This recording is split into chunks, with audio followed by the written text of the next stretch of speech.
GNT Show is intended for mature audiences. Parental discretion is advised. These are the voyages of the GNT Show. Our continuing mission to explore Star Trek storytelling, to seek out new worlds and interesting characters, to boldly go where no show has gone before.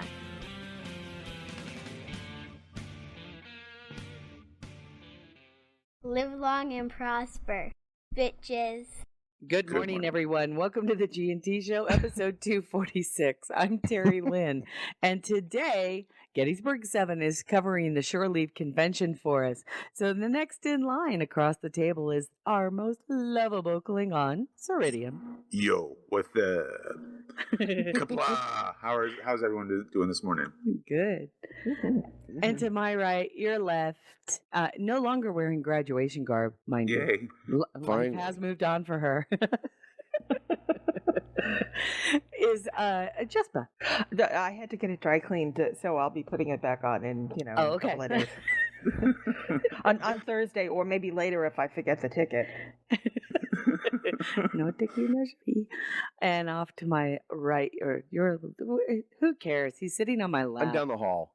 He's sitting on my lap. Kojiro Vance. Good morning. How are you? Good. You know how I am, baby. Hey. All right. Again, Gettysburg 7 is covering the Shore Leave Convention for us, and he's probably sleeping in considering the party he attended last night. He posted a lot of pictures of what looked to be a very retro disco at the 10 Forward bar at this Shore Leave Convention in Baltimore. Oh, it looked like he was having a very good time. Right So hopefully he already some great pictures with Scott Pearson and his daughter. Ella, yes. And Ella, she's so pretty. And He made Terry and Paula and yeah. Go ahead. He made a cryptic statement in our face group chat, and never provided an answer. We don't know. We're hoping that he's able to kind of catch a couple of great interviews. We know he'll be able to interview a lot of the wonderful authors, but there are a couple of celebrities that are attending that we're hoping that he gets to. I think he met Karen. You do? I think so because he. I don't know if he interviewed her, but I think he met her because there was a mention in our chat that he was all weak leg and googly eyed, and I don't know. It just seemed odd. Oh, yeah. That's probably if he's. Did he say he couldn't talk? He said, "I'm so gooey inside right now." Yeah, he met her. Yeah, he met her. That's pretty awesome. I don't know what else would make him gooey other than Karen I don't want to know what makes him Yeah, gooey. let's not speculate on that. I just don't want to know. Good point, Alan. Good. Oh, well, let's start off with our typical coffee clutch and move in. What did you do this week? Coffee Clutch. We actually can get to some links today. I know, I'm all excited. Jespa, what did you do this week? What did I do this week? I interviewed Baz, actually. Oh, great. Yeah, that was yesterday, and so that will come out in early part of next month. Good. And other than that, been kind of, doing schoolwork. What can I tell you? It's what I do with my time. Yeah, for those of you who say graduation stops your education, and Jespa has proven to me that for some reason you can get a cap and gown and you'll still be in fucking school. Yeah, it just keeps going and going. Well, it's that the capstone wasn't done, but they only do the graduation once a year. So either this was it, or I would have to wait until next year. And so I figured just get this crap over with now. Yeah, she has to come up with her own Patronus. I'm kind of dying to see what that would be. What would get it in Connecticut Patronus too. be? What? I have to get it in Connecticut too. I think her Patronus would be a big gavel. Oh, God, no. I think it would be like a fountain pen. You could use it as a sword at the same time. I do own a gavel. Should I bring that to Mission New York? In all seriousness. Yeah? Cool. I really do own a gavel. I believe you. Nice. What did Matthew put? Is that Matthew? Did Matthew put that in there? The kid in the... Oh, yeah, look at that. Oh, my God. Kid in a kilt. How awesome. Kid in a kilt. Yeah. So, Iridium, what'd you do this week? Well, you've been attached to a mobile phone is what you... And you're not playing Pokemon Go. Yes, I'm not playing Pokemon Go. I've... the two mobile games and then Star Trek Online that I play all have major events going on this week. So I've been literally hopping from Transformers Earth Wars to Star Trek Timelines to Star Trek Online and back again. And it's like I don't even know what day it is anymore. Oh, but I'm having a lot of fun. Some great events, some interesting prizes, and of course Star Trek Online. I mean, the story is just wow. Cool. I want so much more. Where's the rest of it? That's the sign of a good story, though. If at the end of it you still want more, that's great. Yeah. Daniels. Oh, Daniels. Crewman Daniels. Yeah. I want to know more. And it's not there. It's just not there. Yeah. Okay. Kojiro. It's day 9 of no hot water in the house. Yes. Oh. Day 9. Yeah, I know. So you're cold showers, man. Oh yeah. The boiler took a dump about a week ago, so we're in survival mode. And we just approved the estimate for replacement of the system. Yay, so finally. Hopefully we can get that scheduled to be done this week. I hope. In the meantime, we're holed up in a bunker here trying to survive the water apocalypse. We do boil water. And it's getting a little gamey, if you know what I mean. With no hot water. No, we just take, I'm serious, we just take cold showers, except the bath. You took a bath and we boiled a bunch of water for that. Yep. It's like being on the frontier now. It's just terrible. Just add spices to it. A couple of cubes of bouillon. A little soup. Some onions, Images from a Bugs Bunny cartoon keep popping up into my head. The one with him and the hillbillies when they're trying to... Oh my God. In the pot and they're just chopping up carrots and... Oh, too funny. Oh, man. I've been playing... I started off the week playing a lot of Neverwinter. I'm back into that game in a big, big way. Cool. I'm very, very glad that I did because I rolled a new tune and I love it. I love it. I've already got her up to like level 29. And that's Matthew Anderson has a picture. That's kind of what it was like. Then it's been busy at work, and where it was busy, there was a really bad storm that went through Oklahoma on Thursday, and my director, my boss, and my coworker were actually stuck. Almost didn't make it out of Oklahoma because of the storm. I mean, they almost got their plane almost got canceled. They were very lucky to kind of get out before the storm really, really hit where they were. Oh well, that generated a lot of work on Friday. But during the day at work, I've been able to listen to a lot of. I told you I've been watching Critical Role. So it's nice because I can throw Critical Role on in the background, put my headphones in, and do my work and be entertained. So I'm up to episode 37 on Critical Role now, which is saying a lot because they're up to the most recent episode on Thursday night, I think, was episode 59, and each episode's like 4 hours long or 3 hours long. They're long. Yeah, I think the one I listened to that you had suggested, which was awesome and hilarious. It was like almost 4 hours. Oh, I'm glad you did get to watch it. So you did. You enjoyed it? Yeah, it was a lot of fun. Yeah, I love him. He's such a great storyteller, Agreed. All right. Well, let's start off. We'll just start off at the top. Television news. Sound good? Sure. Okay. Sure. What do we got?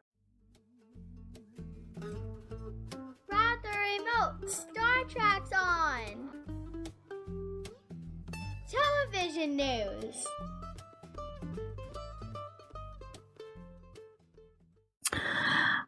Mike, as always, the producer extraordinaire, puts together some amazing links. So, another article comes out from Inquisitor and from stating that Brian Fuller is promising the new series will be gender blind as well as colorblind.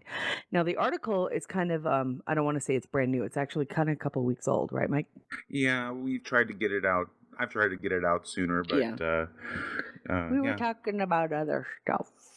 Okay, I got a question here right off the bat. Yeah. Okay, isn't the new series going to be a new direction, new stories, new characters? Yes. So we've been told. What is gender blind? We don't. I mean, gender blind usually refers to we're assigning an actor or actress to a part, and it's usually a certain gender, but we're not going to look at that gender. So how can you be gender blind to something we haven't even seen yet? I would have to disagree with that now. It's probably how do I say? Yes, that's what it used to mean, but I think the term has kind of evolved. How so?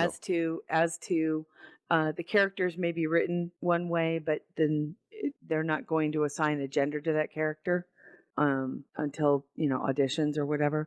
Also, and I'm also kind of hoping that we end up with a character that has no gender. Wouldn't that be awesome?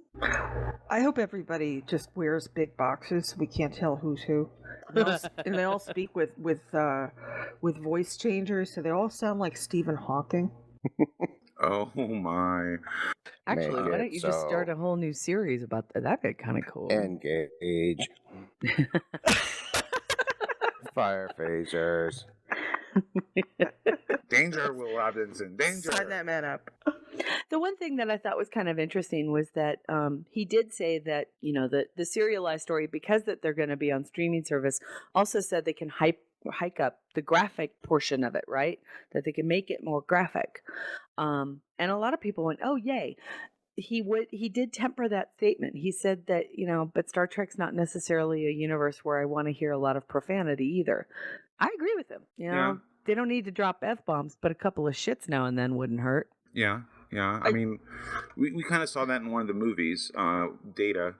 Yeah, but that was kind of forced too. Yeah, but well, go ahead. There are places for it. I mean, if you're seeing a fireball coming at you and you're gonna die in less than a minute, I think you can drop any F-bomb you want to. Yeah. It just depends on how it's used. I mean, it has to be judicious. If it's there for gratuitous, I'm now cursing, then that's stupid. But yeah, if it comes organically out of the script, then yeah. So in other words, you don't want to see like some guy just walking in, yo, what's up, motherfuckers? No. Yeah. I don't. Just swearing up a storm as part of his natural language. Imagine the Tellarite. I have a question for you because, with the exception of Kojiro, we're all fan fiction writers. Do you have your characters, Cuz? I don't believe I have. I don't think I have either. And they've done a lot of things, but I don't think they've actually really swore. I've had my Riker say shit a couple of times. Beth has a mouth. Beth has a mouth. Oh, something? I do have a character who has a potty mouth. She's from kind of a weird little time thing where it's right after the Third World War and Colonel Green is in charge. Mm-hmm. And there's a point where she knocks on a door and she's carrying her baby on her back. Okay, her baby's like less than a week old, right? And the guy opens the door and she just yells, "We're not selling fucking Girl Scout cookies here, motherfucker." See, I buy it. I just read as a trip. I want to see Samuel L. Jackson play the captain and just do it like he does every other character. There are no motherfucking aliens on this motherfucking starship. Or snakes. See, there's one of my favorite scenes. One of my favorite scenes in Star Trek novels is in Absent Enemies, written by John Jackson Miller, where Riker goes into his ready room and they can't hear him from the bridge. They can only hear the chair being thrown against the wall. I'm sorry. I just know that he's cussing up a storm.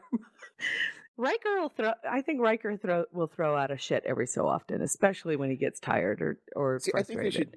I think they should do what BSG did: invent some Yeah. curse words, and then just use those all the time. You get, the Tellarite same, curse you get the words. same gist of it, and let's face it, it's 300 years later, so there's going to be an evolution of those. And not the things. least of which is you're made up of hundreds of different cultures. Why not pick up one of those cultures? There you go. Yeah. Give the Tellarites some substance. Let them have the potty mouths. I would like to I would like to see some Tellarite history, some Andorian history, some language being thrown in and kind of mixed in with quote unquote Federation standard. I'd like to see some of the mix of that culture. They could do it like they do in Firefly. Yeah. Which is actually, they always cursed in Chinese. Pick a language that might be something that's from one of the other planets, and that's the language everybody curses in. God, that'd be awesome. Everybody cusses in Tellarite. That'd be just awesome. I like it. Tellarite swear words. I think that's the name of this episode. and then it all translates to something like, "Oh, you melon." I like it. The translation is so random. It just like, huh? Purple canoe.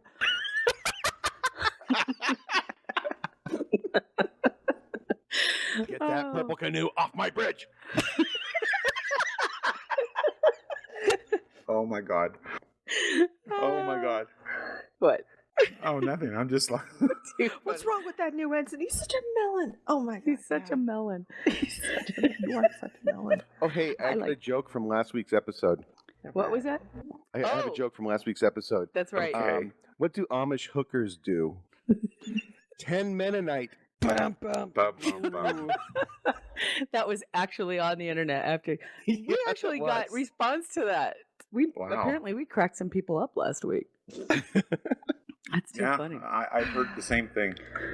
Oh, the next article on our list is George Takei is yakking it up again, saying that he believes it's going to be important to have a Muslim, specifically a Muslim, on the Star Trek series.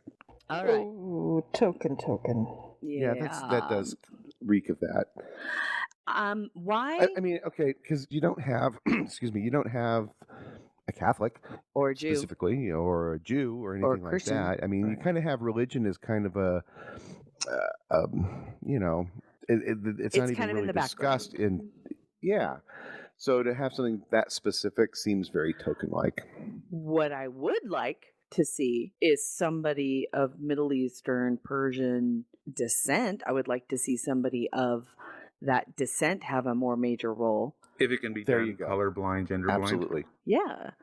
I mean, why does it have to be somebody of a specific religion? What I'm looking for here is representation of different portions of the planet. And what we need to see are more Asians and Middle Eastern, Africans, people from the southern portion of our planet would be nice. I would love. That was. I'm sorry. I was going to say that was the biggest thing. Like from the Star Trek movie is, we didn't get to see Terran Fahir. He got killed so quickly. Oh God, I love him. It would have been great to have him be in there more because he's such a great actor and he has such a presence, and that just goes to show that you don't have to. You can go to other earthly cultures and still have and show the positive, heroic people that come from those areas. It's also kind of an unfortunate thing for George to open up his mouth and to make an assumption that somebody of a certain religion looks a certain way. Yeah. You know who I really want to see on Trek, or at any rate somebody who looks like this, and particularly because Big Bang Theory is going to be going off the air right around the time that Trek is coming on. This is actually be perfect. I'd like to see Kunal Nayyar. Oh yeah. He's a wonderful actor, and his character in BBT is hilarious. But yeah, he's a wonderful actor. He's a handsome man. But also, just oh my God, there's a billion Indian people, Indian Pakistani people, and they're not on Trek at all. What the hell's going on here? Yeah, seriously, and I totally agree with you. TNG, there was a person of either Indian or Pakistani. I couldn't quite tell, but I believed it was Indian descent. As the remember they kind of had a few different directors or chief engineers at the very beginning of TNG. And one of them was right. he got killed off, didn't he? Yeah. Yeah, the chief engineer was kind of like the Defense Against the Dark Arts teacher. There was a new one every time. Or it was like Murphy Brown's secretary, for those of you who go back to oh my God, 80s and 90s sitcom references. I'm so glad we cracked you up on that because we were totally talking about Murphy Brown's secretary. If you guys never got to watch Murphy Brown, funny show. But every episode she had a different or a new secretary. And sometimes that's where the guest would be. Oh my God, it was hilarious. Right on. What I would like to see, and it's a little bit off topic, so I do apologize, but what I would like to see is how in the hell does the ship stay so clean yet you never see a janitor? I think they've got a fleet of like Roombas and Rosie the robots just going around and cleaning up and fixing up stuff. I mean, I would like to see how do they do that. So is there a janitorial staff? Is there a fleet of robots? I know it's stupid and it's minor, but I'm just wondering. Oh, sorry, I'm typing. All right. Well, they always say that you never see a toilet. Somebody coming out and like zipping up, as they walk out of a room or something like that. That's what we need too. We need to have, lethal that lethal weapon scene in Star Trek. There's a bomb underneath the, strapped to the toilet, and I'm using it. Help. So funny. Supreme Legate's already in the chat room. Speaking of lethal weapon, he says, Riker, I'm too old for this fucking shit. Oh, too funny. It's time for a staff meeting. Wait. I'll be in the ready room just a minute, but I gotta, take care of something, nature's calling. He takes a couple of pads with him. I need to take a I'll be in the library. Can we stop this being I really gotta go. I've got the sports section with me. It'll be a while. It's just the ship gets hit by a photon torpedo. Oh crap! I need to change my pant uniform. Oh, moving on. And of course, if it happens too, you're going to see like where you go around a corner in a corridor, and there's going to be a line of female crewmen waiting to get in because there's not going to be adequate number of stalls.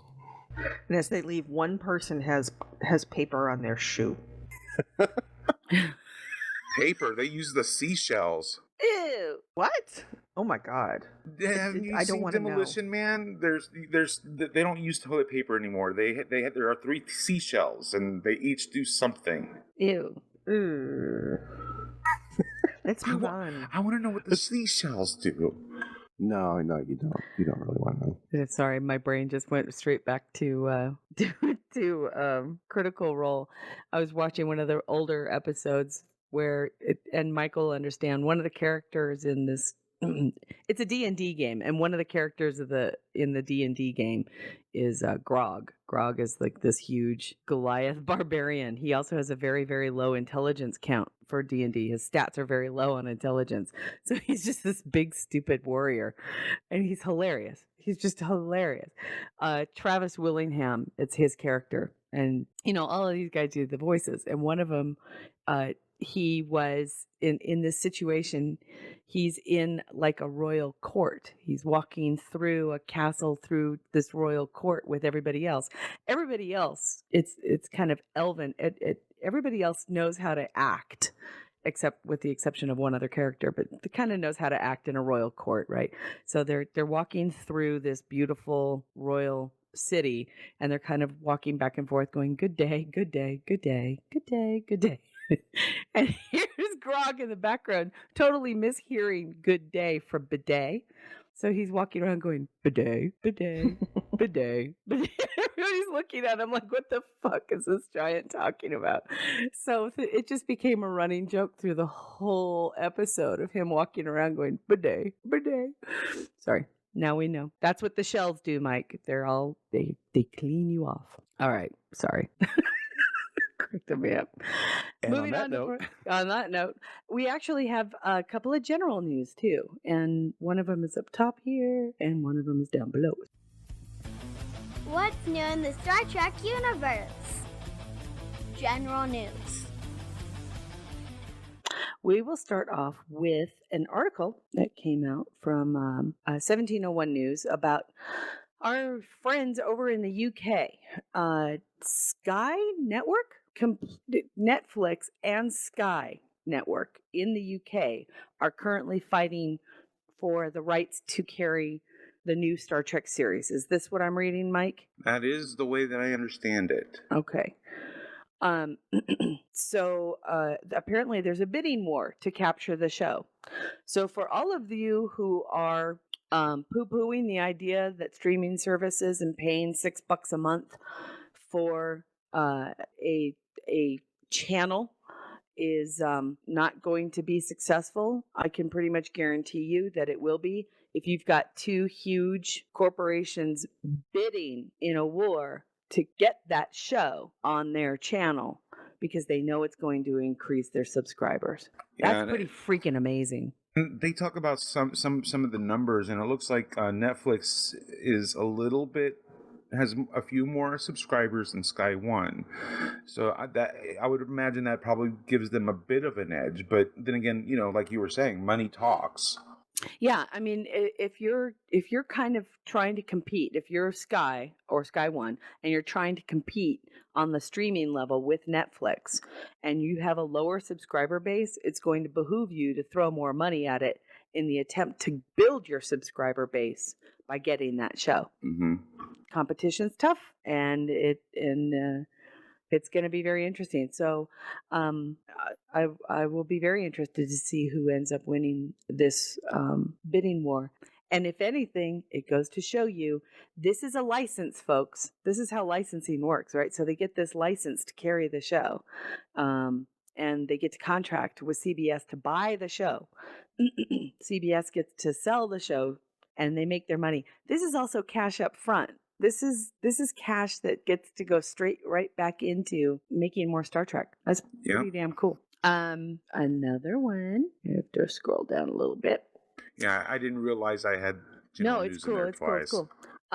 Mikey, I want you to. I didn't get a chance to see this one about Okuda, Wheaton, and Roddenberry in Chasing Atlantis. What's this? Oh, 1 second. Let me get that link up.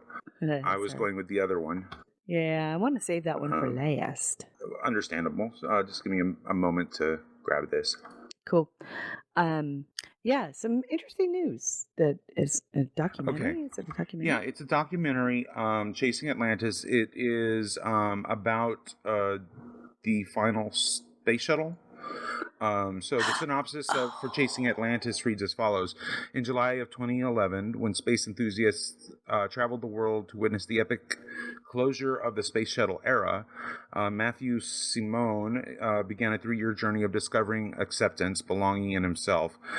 Joined by Paul Muzzin, director and longtime friend, Matthew endeavors to connect with a community of sci-fi enthusiasts, pop culture icons, and current and former space workers in an attempt to resuscitate a dream that was so far out of reach it might as well be space. And it goes on. In addition to Wheaton and Okuda, others involved with Chasing Atlantis include Chris Hadfield, Bill Nye, James Kennedy, Robert Crippen, and Henry. I am sorry, I'm going to butcher his name. The calls. Chasing Atlantis is still in post-production. Cool. But you can check it out at chasingatlantis.com. Very cool. And now some very interesting, unexpected, surprise news from StarTrek.com. James Cawley, who most of our listeners probably know, is responsible for the New Voyages Phase 2. Decades he's been making these unofficial productions. He announced his retirement from fan films earlier this year. A couple weeks ago. Yeah. It was earlier. A couple months ago. Yeah. Probably right after the Axanar lawsuit was filed. Around the same time. I think he was already playing around with the idea long before that. But I think so too. Yeah. But the one thing that Cawley always had was an attention to detail with regard to the accuracy of his sets for the TOS era.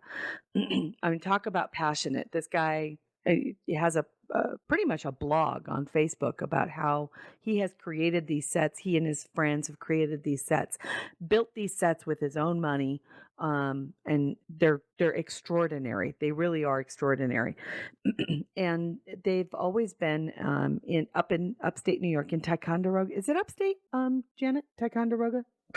Yeah, it's like Lake George area, I believe. Okay. Well, I'll see if I can find I'm a very map. bad with New York geography, so I need to defer Pretty much, to if somebody. it's not the city, it's upstate.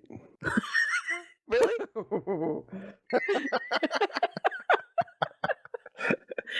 So 400 miles from Buffalo, it's still upstate.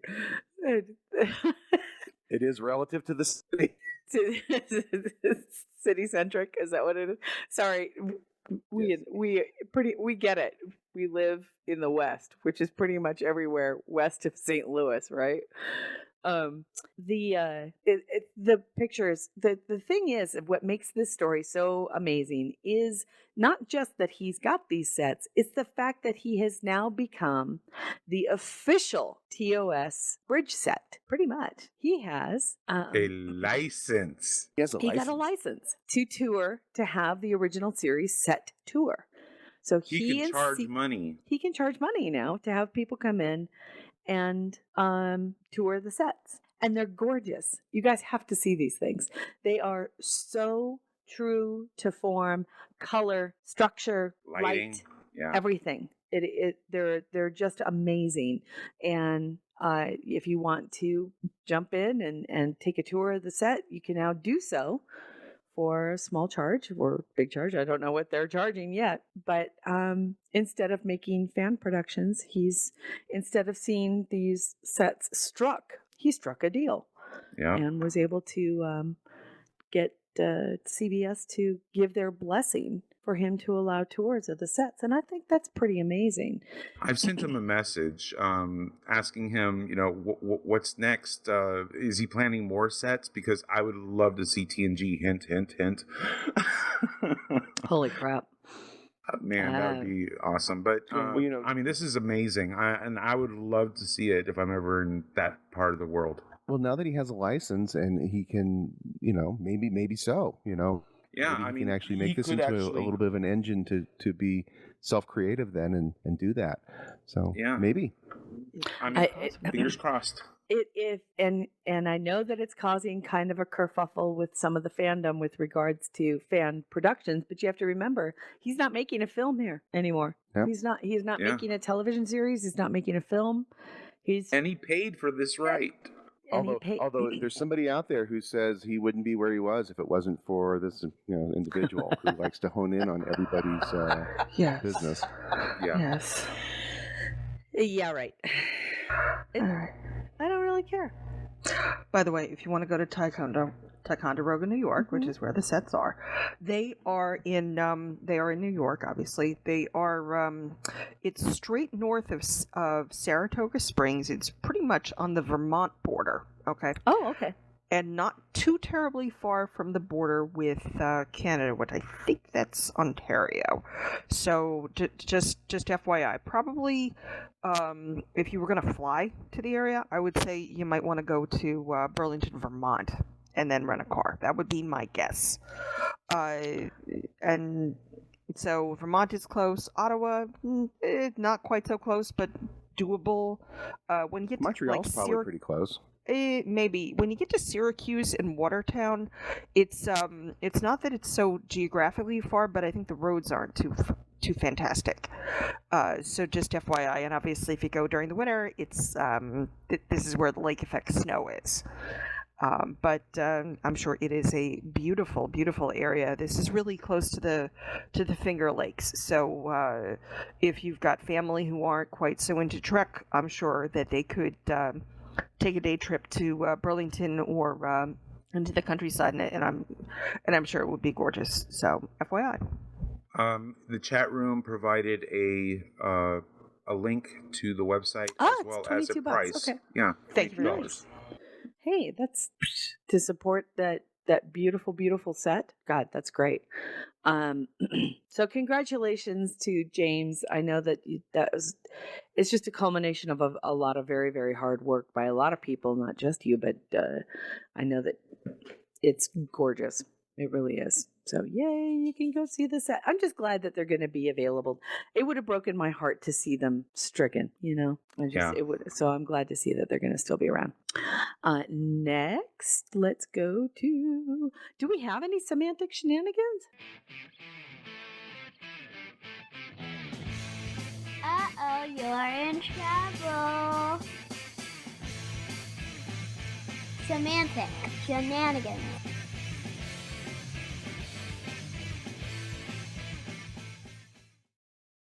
Just a little bit, right? Yeah, it's really minor. It's just that there was a stipulation that came down where the parties were agreeing to how they were going to handle stuff that was secret or trade secret. Right. And they're gonna be cautious about that. And so what that means is basically if the defense asks for anything that is something that the plaintiffs want to keep under wraps, that the court will consider that, and then as a return to it. If the plaintiffs are looking into something personal on the defense side, and by that you should be thinking about the books, folks, then those are going to be kept quiet unless they are the subject of a motion or something like that, or this goes to trial and they become part of evidence. Okay, and the reason why they do this, they enter. By the way, a stipulation means that both sides have agreed. Correct? Yes, that's we're lawyers, so we can't use like a word, an easy word like agreement, so we have to use our own word for it because we just like to screw with you that way and charge money. So both parties have stipulated, meaning they have agreed to play by these rules. Now we're just waiting for the court to sign off on their stipulation. The court did sign off. They've already signed. The next day. They did. Not unexpected. Usually the court likes it when the two parties play together, right? Absolutely. This is it's much cheaper that way. So yeah, the court likes that. They just want to slap a signature on something instead of have a hearing. Okay. And this all makes perfect sense because one of the things about Mr. Peters and Axanar Productions is, regardless of how you feel about it, regardless of what you suspect, he is basically Axanar and Axanar is basically him. So that a look into the quote unquote books probably means looking into his personal accounts. Yep. So this protects him. It's a good move on everybody's part. This protects him from potentially, identity theft for one thing. I mean, the man is entitled to. That's exactly right. To have to not have his identity stolen, and no matter what you think of anybody, of course he does not. He does not deserve that. Right, and nobody really wants that personal information out there. The same way that CBS doesn't want some of its, like you said, trade secrets out there. And so these things are going to be, this information is going to be tendered to each other through discovery with essentially, they're setting themselves up for the judge to be or to have possibly a discovery referee. And that would be yet another person who comes in kind of like a judge as well, to come in and kind of act as a referee with regards to the trading of this information to make sure that both sides get what they want without revealing things that aren't at issue in the case. Absolutely. Does a judge referee wear a black and white robe? Wouldn't that be awesome? They come in, the discovery referee's got a whistle. He gets to throw a flag whenever there's a motion, like illegal motion. The flag is called it. What are the flag is when you get dinged with you have to pay to court. What are those called? Contempt charge. Oh no. Yes. Oh, it'll come. A fine. Yeah, they get fined. Yeah. Essentially, the judge can fine you for fouls, right? And I just want to see him throw a flag out into the middle of the courtroom, walk out there, turn on his microphone, do a little hand gesture. Illegal motion by defense. Yes. $5,000 is overruled. Yes. I can't remember the word. Jenna, did you just say it? Where your motion is overruled? Is that what you're talking No, about? it's like when you actually get the monetary fine. That's contempt. That's contempt of court. There's Civil contempt. Yeah, there's a different word for it too. I'll Ooh. remember it. Yeah, we'll get to it. But yeah, I mean, if you do something stupid and the court says you did something stupid, the court can fine you for doing something stupid.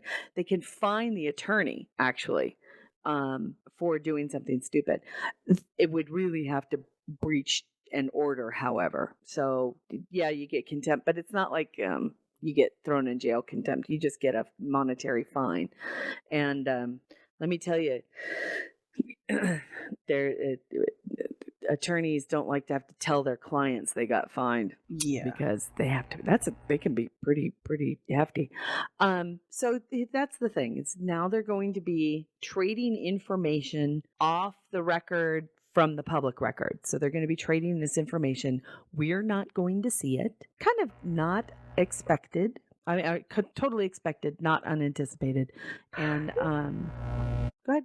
Yeah, I wouldn't expect to see his checking account, or anything like that, or his savings. I really wouldn't, and it would be irresponsible to be seeing that stuff unless it was really heavily redacted.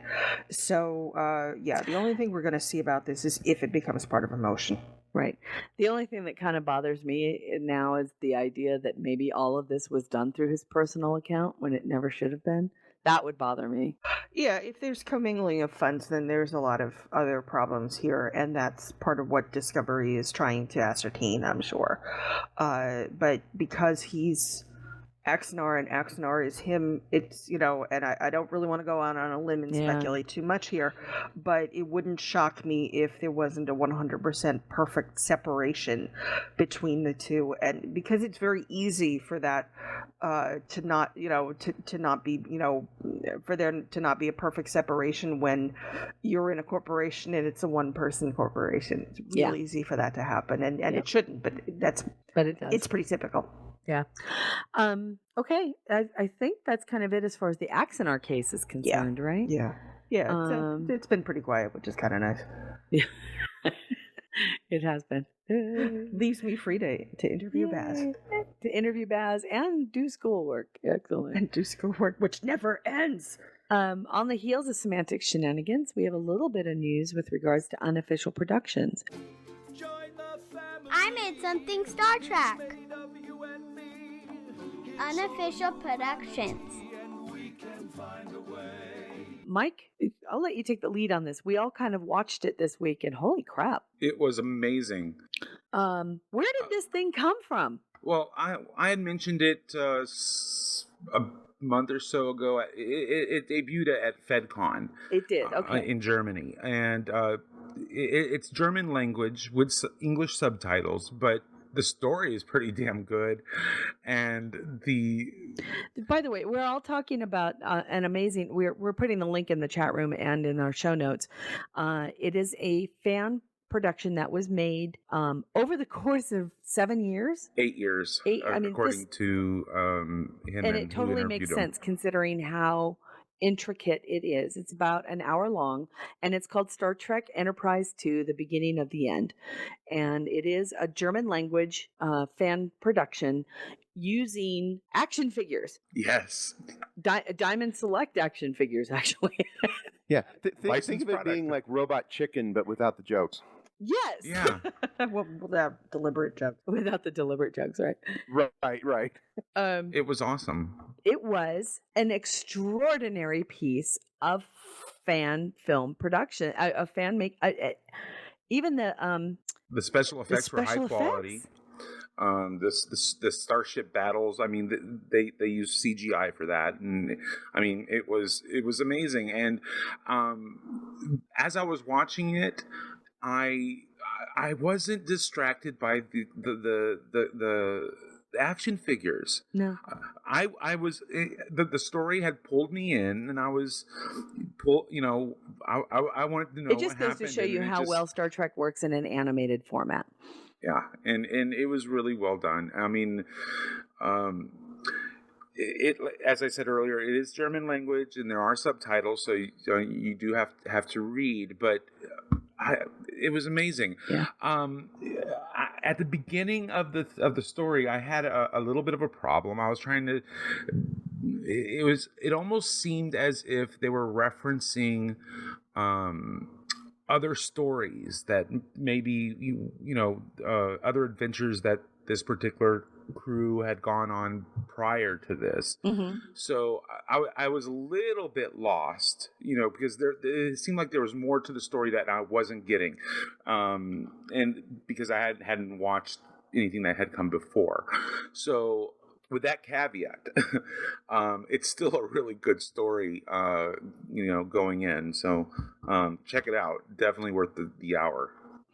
It is, and it kind of made me feel happy to see once again, something like this being made by fans out of the love of Star Trek, and showing off some incredible talent, incredible patience. I mean, 8 years of moving action figures frame by frame takes a lot of time, everybody. And the sets are amazing. And they all did an extraordinary job, and congratulations to them. And by the way, this guy doesn't just do fan productions of Star Trek. He also is going to be doing one for Ghostbusters, which should be a damn riot. Wow, right on. And you don't watch Robot Chicken? No. Oh my God.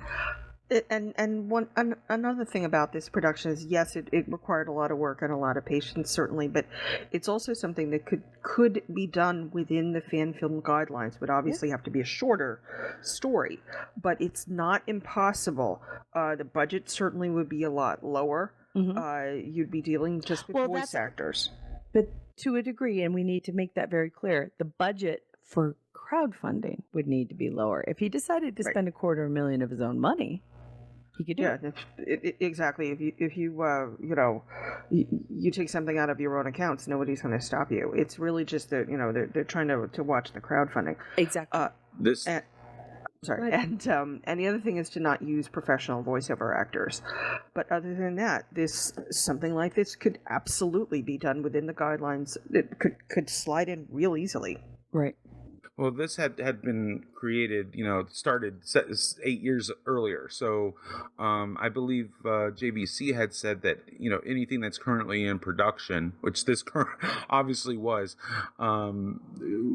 they would still be able to release. And I'm glad that, it's not going to get pulled down or anything in violation of those guidelines. Yeah. I'm just thinking about in the future, if you were looking to make a sequel or something like this could absolutely be done. And since it would be shorter, I don't think it would take 8 years. So there's that too. Yeah. I mean, in this particular situation, I want to say, he pretty much, it was just him and a couple of other people, right? I think so. And it was self-funded. It was not, I don't think it was crowdfunded. Yeah, I think so. So, it just goes to show you, what you can do, for the love of the IP. Yeah, I'm sorry. The Wrath of Khan opera was fucking hilarious. Sorry. Okay. Moving on. Let's get to some product news. I need more Star Trek stuff. Product news. Yay. The NX-01 is coming out in Eagle Moss for the Starship collection. It's so pretty. Did you see it, Mikey? By the way, Mike, did you see Doug Drexler's post about the J coming out for Eagle Moss? I did not know. They're also doing the Enterprise J and the preliminary model. Doug Drexler got to kind of go and see it, and he took pictures of it and posted pictures of it, of the prototype for the model that's going to be coming out. And the NX-01 is going to be released as well, and it's very pretty. Yeah, this the review for the NX-01 I just posted in the chat room. So someone got their hands on it and showed different angles of it, and it is an awesome ship. I believe it's one of those extra large ones, so it's not just a standard size one. It's the equivalent of the let's see, from the DS9 was one of the extra large ones. They also did the I believe the Klingon Bird of Prey from the new movie, the 2009 movie. I think that was also a large model. So it's going to be in that particular style, I guess. Oh, cool. That's very cool. They just do great work, everybody. I've been subscribing to it now for a couple of years, and I have no more room except for. So what I do is I get every box I get, which contains 2 models. I take my 2 models to work and take my old ones back home, and so I always have 2 on my desk at the office, and my favorites on my shelves. But I love them. They're really well made. And the service has always been really good. If I ran into a situation once when I very first started to subscribe, where I ended up with a couple of ships that were broken, and all I had to do was call them, and they sent me new ones. It was great. They're really good. Moving forward, last week was the ornament premiere event at Hallmark stores. And Hallmark, of course, has a couple of ornaments out every year for Star Trek.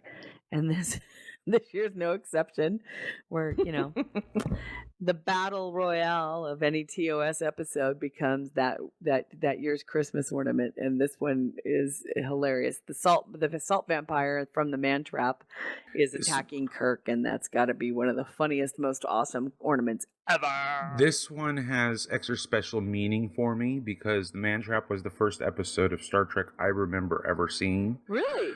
And it scared me so bad. It traumatized me. And I mean, there was so much about it that I still love the idea of a creature that can disguise itself. I still love the idea of a creature that with suction cups up for fingers that can suck, quote unquote, the life out of people. Right. I love that shit, and it's all because of this episode, and it's the fact that it's being immortalized as a Hallmark ornament is just so perfect. And let's face it, nothing says Christmas like Captain Kirk being attacked by a salt-sucking alien. Apparently it just the says sound Christmas effect. to me. It makes me all warm and fuzzy. It makes me just, full of the Yule. And apparently the sound effect for this ornament is even more holiday appropriate. Yes. It's Kirk yelling. Oh, really? It is.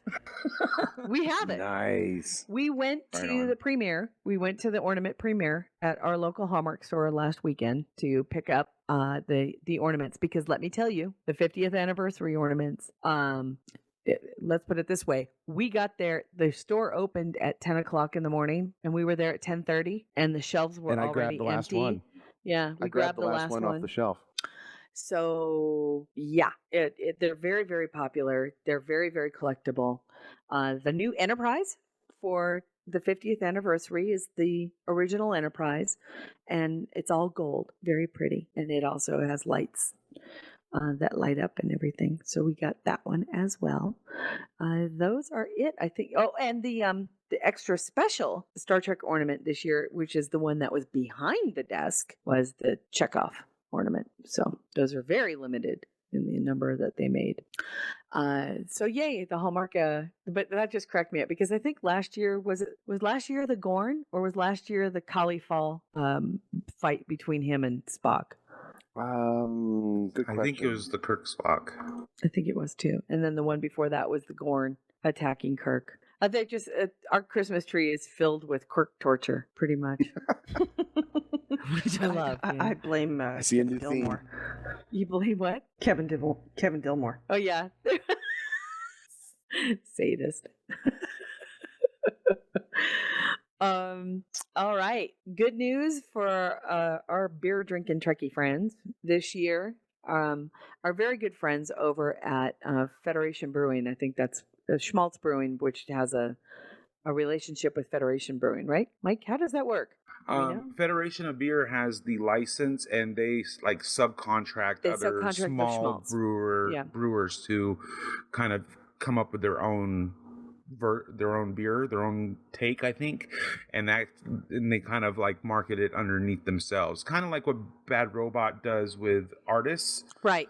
Got They it. had the license, and they can subcontract artists to create posters and designs for them that they can in turn sell. And I think that's what happens, but on the beer front. By the way, Cool. that's Bye Bye Robot, not Bad Robot. Oops, my mistake. And you should check out Sorry. that Schmaltz beer site. Man, that is funny. I was Is looking at it the other day. God, it's hysterical. They're very cool. Well, either way, the good news is that they have a new brew that's coming out called Star Trek Golden Anniversary Ale, which will be featured both at San Diego Comic-Con and at the Rio Suites and Hotel at the Star Trek Las Vegas convention. It sounds to me like they're going to have it served up and ready for all the Trekkies at the two big conventions. I'm still, with everything going on at San Diego Comic-Con,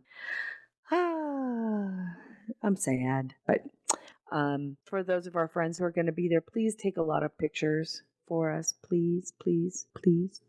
We may want to even interview you if you're able to attend some of the Star Trek stuff. Yeah, that would be great. Reach out to me. We'll work it out. Sweet. So, yay! They did have they were serving Vulcan Ale and Klingon Warnog a couple of years ago at Star Trek Las Vegas. That was the year I did not attend. Oh, I'm sorry. Oh, that's Yeah. right, because they were across the they weren't. Oh, you weren't there. That's right. Yeah, they were across the year that they were there and I was there. They weren't selling right. the stuff. They were Right. just talking it up. Well, this will be served actually at the bar at the Rio Hotel. So for those of us who hang out at the Masquerade Bar, the beer can be purchased there while we're all in attendance of the convention. So yay. And what else is next? A betting set. Are you kidding me? I haven't seen this yet. Think Geek. God love you. And it's TNG themed. Oh my God, look at this. You can get Yes. choose duvet or cover or sheets. Select twin, extra large, queen, or king. They don't have Cal King. Look at those. Star Trek TNG uniform bedding sets. They're beautiful. They're actually really cool. And they make you a captain, too. Although if you don't want to be a captain, you can flip the pillowcase over and it's just straight black. Oh, that's kind of cool. Oh, those are fun. The sets run from $49.99 to $89.99, and they are currently in stock at thinkgeek.com. The link will be in the chat room and in the show notes. The twin set should come with, instead of the 4 pips, it should be like the 2 pips, the lieutenant, and the queen should probably have what, commander, Lieutenant Commander. or yeah. So That's pretty I thought that'd be kind of cool. And then obviously the king would have the. But that's not how they are. They're all, everybody's a captain. Yeah. Okay. They definitely have, pillowcases have 4 rank pips printed on one side and plain on the reverse. The fitted sheet has a gray Delta shield pattern. The flat sheet is black. And then the duvet cover or sheet cover is red with the communicator in the upper left and the upper right hand side. That's really cool. I think Geek. Very well done. Da-da-da. Oh, Michael showed me this a couple weeks ago. The EMP Museum, which is where currently the Star Trek Experience Tour is, I think. Yes, I believe so. It's Okay. One of the many tours is over there right now. One of the many Star Trek related tours is currently at the EMP Museum in Seattle, Washington. And they do have available for sale online the Star Trek IsoLinear chip USB drive. It is so cool. I want one. I mean, USB, drives are kind of, they're really heading towards passe with online cloud storage. But come on, this is so cool. I still find them very handy. I do. Yeah. They are very useful still. They're going to be useful, I think, for a while to come. I think so too. This is an 8 gigabyte USB drive, which you can use, and it is designed to look like a IsoLinear chip from Star Trek Next Gen on. Very cool. And this supports their nonprofit organization, right? I believe Helps them so. keep the lights on. It helps the museum keep the lights on. That's right. But they also sell the prints. They're also selling the sets of 4 prints, the vintage art prints that they got a lot of stuff. How fun! Votivera t-shirts. I love it. Right on. Oh, very cool. And then finally, Big Bang Theory TOS pin mat features to be debuted at San Diego Comic-Con. God damn it. Debuted. Now, that does not mean that it's an exclusive. Okay. Oh, kind of like the MAC Cosmetics and stuff like that. Okay, that's good. Yeah. Well, these are cute. They look like little peg people. What are they for? They're pin mates. I think you put them. They're like You you put them on the top of your pen. Yeah. Yeah. Oh. As you're writing, they're dancing around. Because you know how the tip of your pen usually. Yeah. I'll shut up now. I don't know. They're cute. They are cute. So all the little characters from Big Bang Theory are dressed up in Star Trek. Those are nice. I like those. All right, moving on. Book news. We do have some book news. Tell me a Star Trek story. Book news.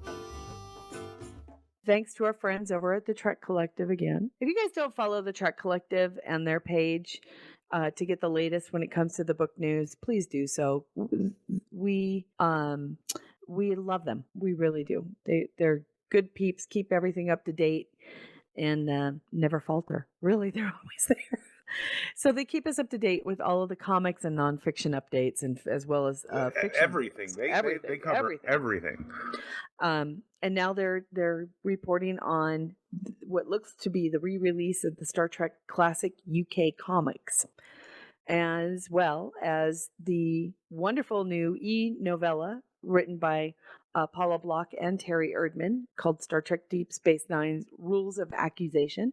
Again, highly recommend that one. Yeah, Michael, you already finished it. Awesome. They are also reporting physical copies of the new encyclopedia have been spotted, not in the wild, however. These are still haven't been released and don't get released until October, I believe, of the new Star Trek updated Star Trek encyclopedia, which I know that the Okudas have worked tirelessly on for a couple of years now to have it out for the 50th anniversary of Star Trek. It's going to be really beautiful to have 2 hardcover books out. They will continue to update the encyclopedia, but online only, to my understand, after this. I thought it was going to be as additional volumes. It might be additional volumes, yeah. The 3rd book in the set, or, Yeah, instead of having, which I can totally understand. And also, in the wild is, and has been released for publication, is Dayton Ward's new book, the Hidden Universe Travel Guide, Star Trek Vulcan, which he already has copies of in his hands at the Shore Leave Convention this weekend, where he and pretty much everybody else is currently. Did you see any? Yeah, go ahead. I was going to say, did you see the video that they created for the Vulcan book? I have not seen the video. I just rolled across it right now in Trek Collective. It's pretty cool. I mean... That's freaking awesome. Yeah. By the way, did you miss Prime Day on Amazon, Mike?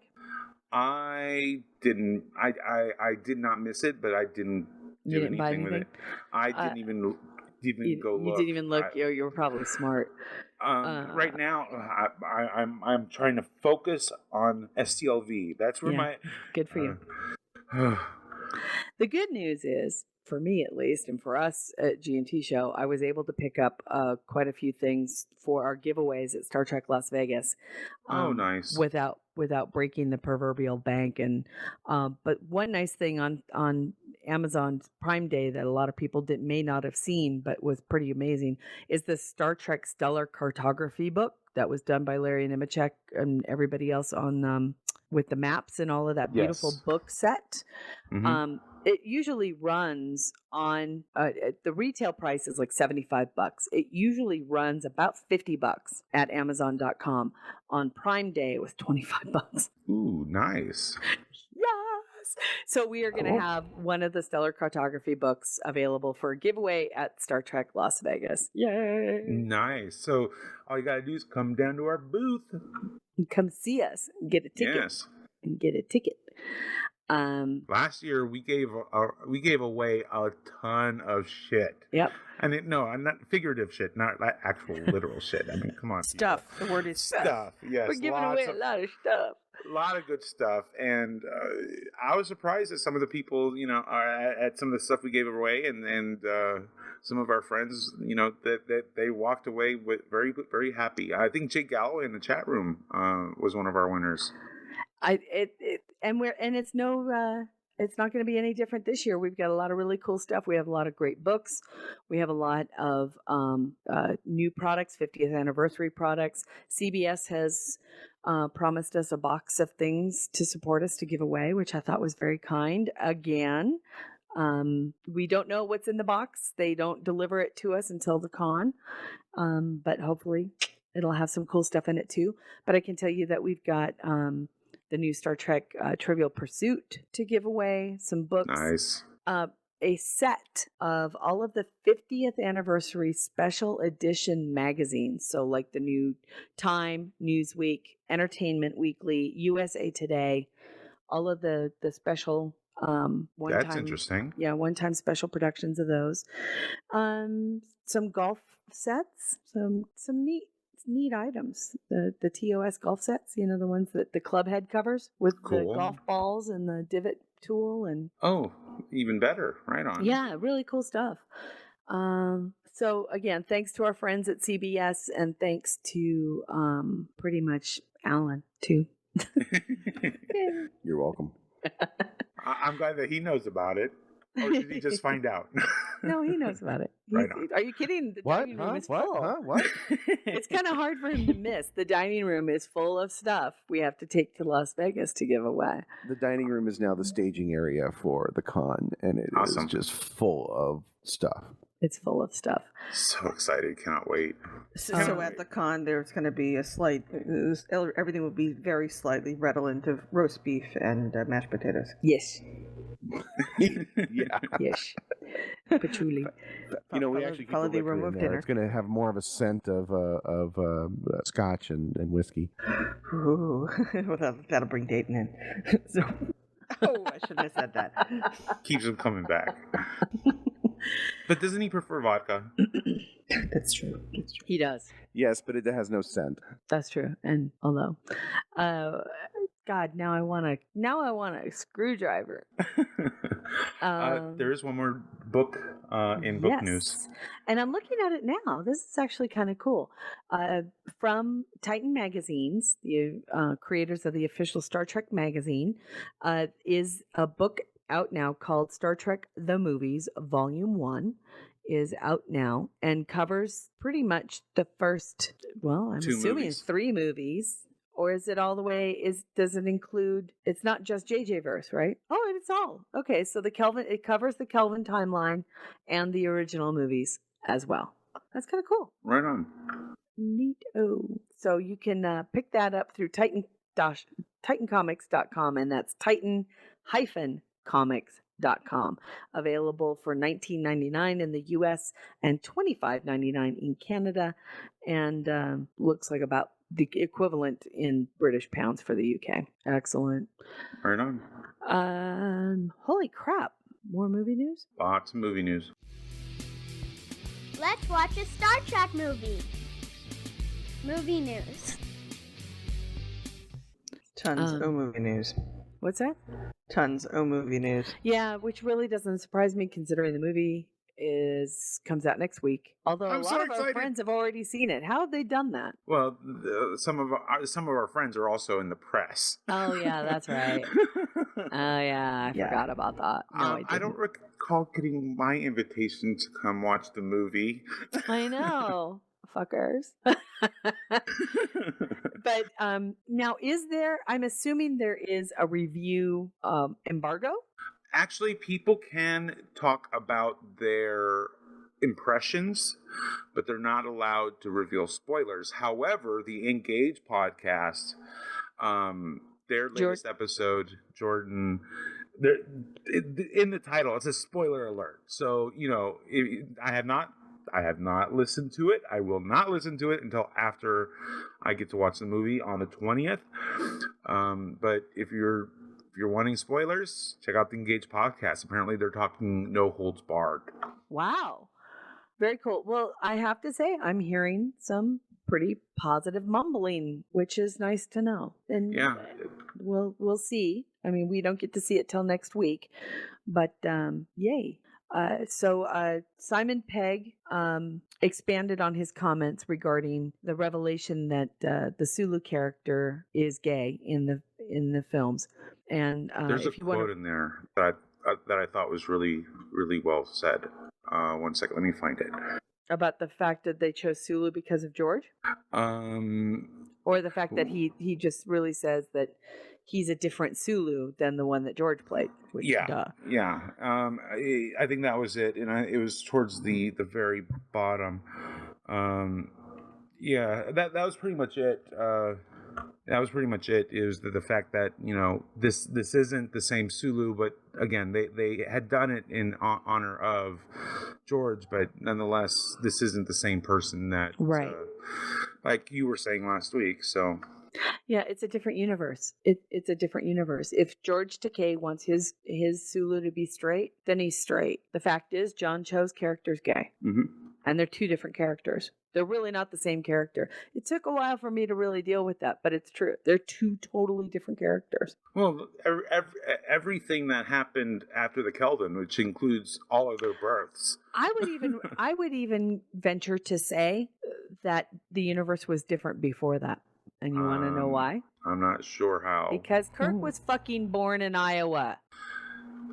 Well, yeah, so already he might have been born in Iowa, but that doesn't mean that his mom wasn't on the ship for a period of time and then went home. Okay, stop right there, because when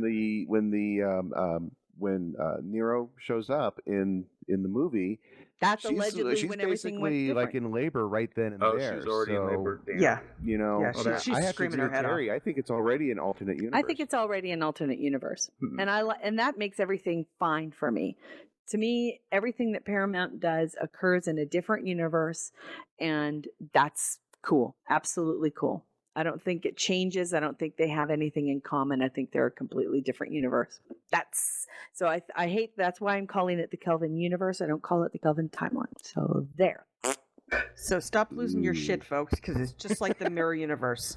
Yes, exactly. But that's the way it should have been approached from the get-go. From the very beginning. Because they did kind of give the impression that this is a restarted timeline from that point. And honestly, when they were writing the first one, they should have just been in a whole new universe from the get-go. Yeah. They pandered a little and got caught. Yep. But, that happens.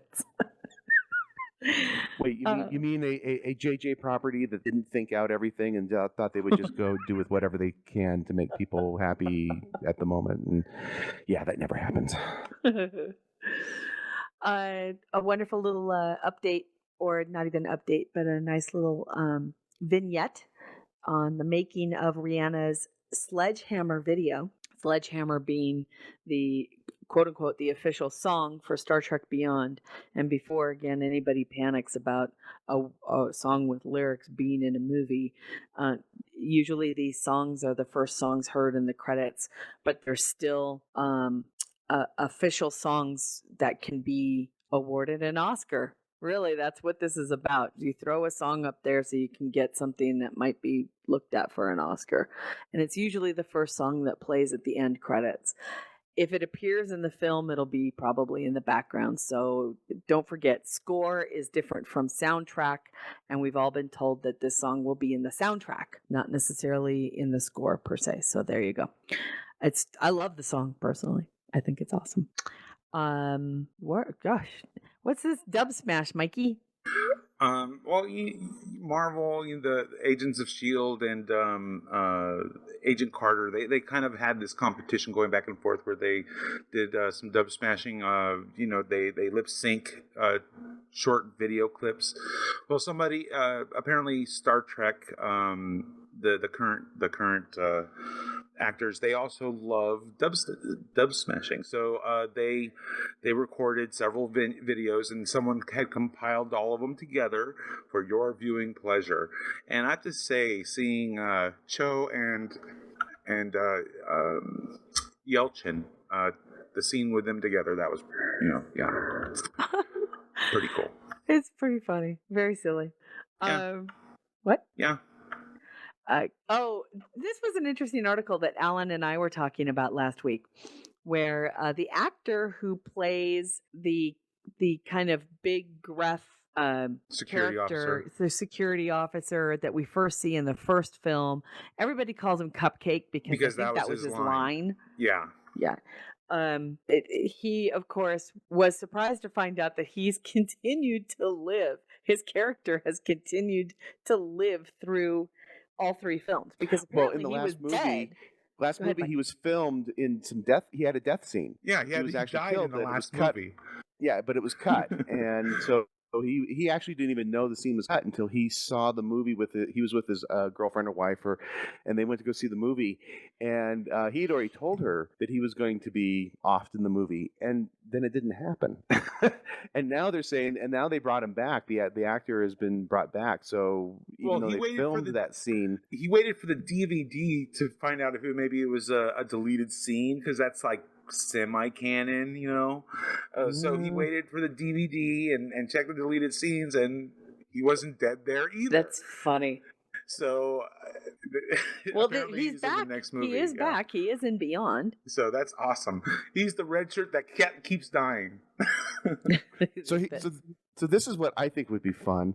You know, obviously we've had the tragedy of Anton Yelchin passing, and they're not going to continue with the Chekhov character in this universe. Why don't they promote him up to the bridge? Wouldn't that be fun to have somebody who's a little bit antagonistic to Kirk be there to create a little bit of drama and a little bit of banter? I would like it. That would be fun. It would be a fun way to go. Why not? Yeah, why not? Because they did say that they're not going to recast Chekhov. Yeah, there's the link for that. Right, exactly.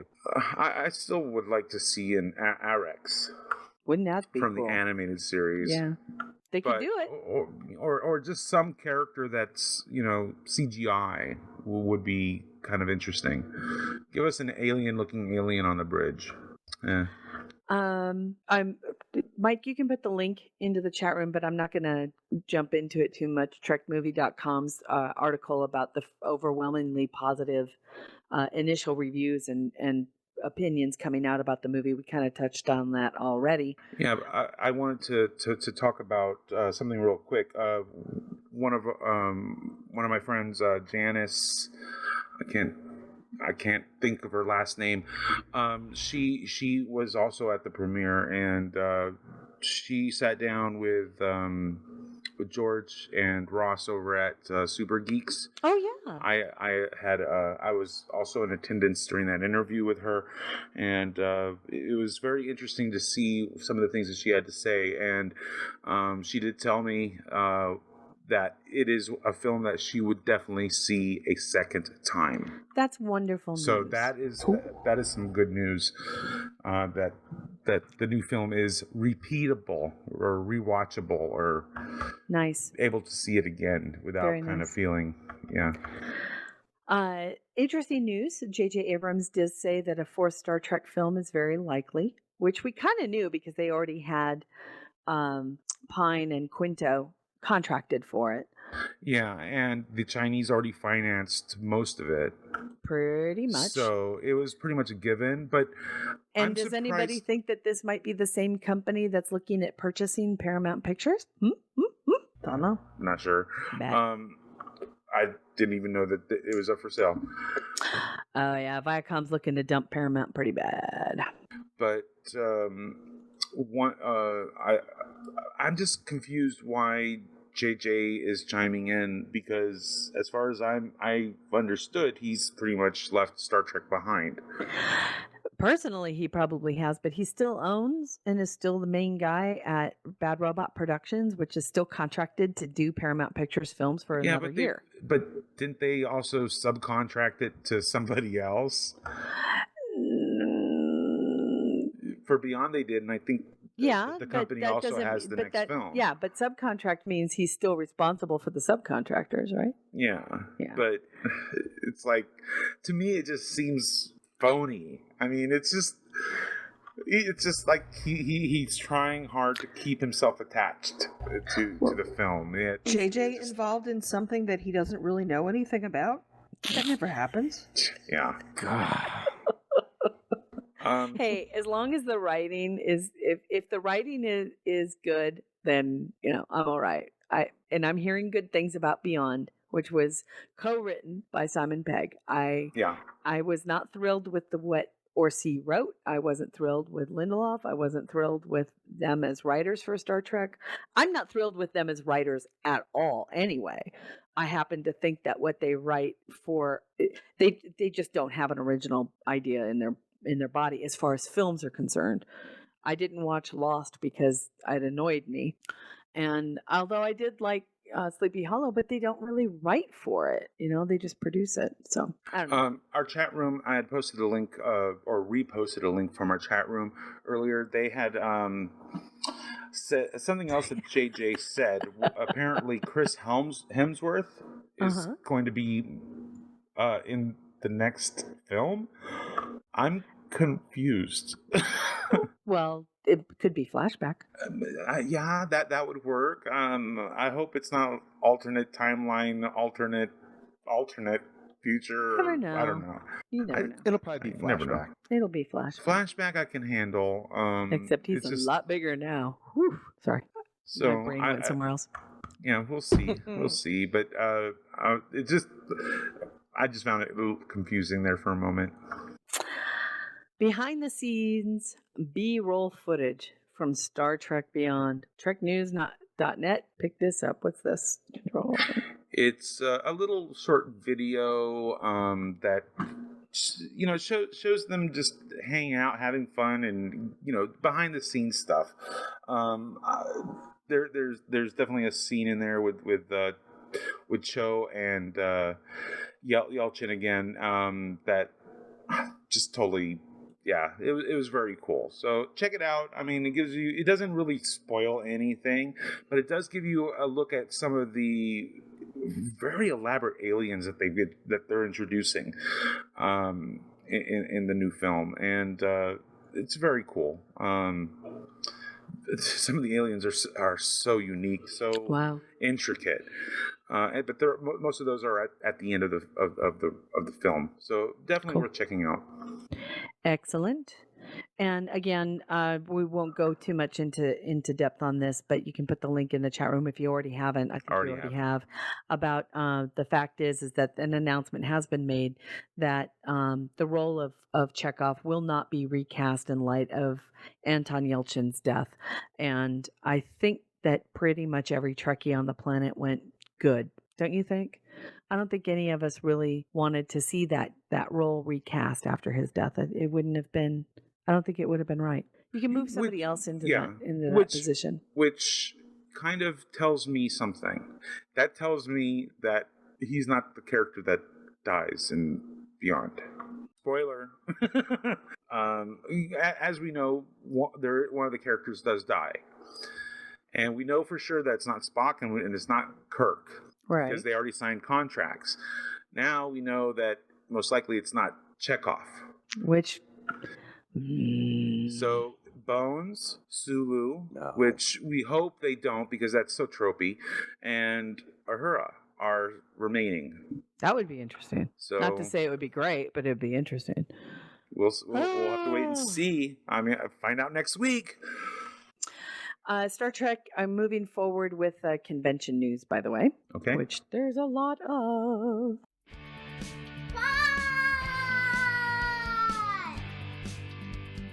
Convention news. Convention news. We're going to be there, first and foremost. We are. Star Trek Las Vegas. The G&T show. We're set in stone. We have our booths. We've ordered power. We're going. We're going to be there. We'll be at booths B4 and B5 in the vendors area, the main vendors room. Don't be late. See us there. We'll be there starting Tuesday night for the preview show for the VIP and gold ticket holders, captain's chair all the way down. I think anybody who has one of the higher ranked VIP tickets gets in early Tuesday night, and that's when the vendors room opens. So we'll see you then. We'll be there for all 5 days of the convention. Our guests are Terry Terry Erdman, Paula Block, wonderful authors and authors of the new Star Trek costumes, beautiful costumes book. Dayton Ward and Kevin Dillmore are buddies. We love them very much. Wonderful authors, Vanguard, TOS, TNG. And J.K. Woodward, IDW comic book artist. He will be there Friday, Saturday, and Sunday selling his work, not just pre-made work, but usually he sits down and does commissions at conventions. So if you want to have him make you a portrait of your favorite character, he can do so. So that's awesome. He does amazing work. The picture that you'll see on our in our slideshow on the GNT Show webpage, if you want to see an example of his work, it's in the slideshow. You can just click on it. The Riker that's in there is what he made for me. It's stunning. He does it with beautiful inks. It's just gorgeous, gorgeous work. I love his stuff. I'm what I'm most excited about this convention is just being a fly on the wall. Mm-hmm. When Dayton, Kevin, JK, Terry and Paula are all together. And I mean, just the explosion of creativity. I mean, things are going to be born. Things are going to die. Things are going to happen like never before. It's going to be amazing. It is. It's going to be amazing. It boggles my mind what's going to happen in that booth. It's going to be so much fun. It really is. It's going to be great. That was the sound of my brain exploding. Just big announcement this week. The 101st guest at Star Trek Las Vegas has been announced, and it's Carl Urban from the new movies. And nice. Hopefully he can make it this time. He had to back out the last time he was there and did not get to make his appearance. So hopefully he'll be able to be there and make his appearance. And some additional people were announced, so I have to scroll down to see who those are. Larry Nemecher, Roger, Michael Ford. Oh, okay. Melanie Smith, who played Zial. We already knew about that. Sabrina Sharf, she played Miramani. She'll be there. Sean Kenny, who played the Captain Pike in the original series, the one in the wheelchair, he'll be there. Lawrence Montaigne, of course, the wonderful Romulan commander from TOS, he played Decius, and Michael Forrest, who played Apollo, will be there. Sandy Gimple, who played the M113 creature, the Salt Vampire. She'll be on stage on Sunday. Let me think. Who else got announced? Jack Donner. I'm looking through a lot of people. So 105 attendees, 105 celebrity guests so far. Wow. I know. It's so crazy. Garrett Wong. Hopefully he'll be in the vendor's room again. All right. Take a good look at the I'll put the link in the chat room right now. See if your favorite celebrity is going to be there. Ta-da! And we'll see you there. Again, starting Tuesday night, we'll be in the vendor's room. Kind of the MAC Cosmetics booth is, by the way, it's huge. The cosmetics booth is huge. So as you enter the vendor's room, you're going to go all the way down to where the MAC, you're going to right through the middle, all the way down to where the MAC Cosmetics booth is, and before the last row of the big booths, you're going to turn right. We'll be right in the middle, right in there. So it's going to be pretty cool. We're kind of right in the middle of the vendors area. It's kind of fun. The events page. Oh God, they got so much stuff going on at Creation this year too. Yeah. So much. I know. I gotta see what's going on.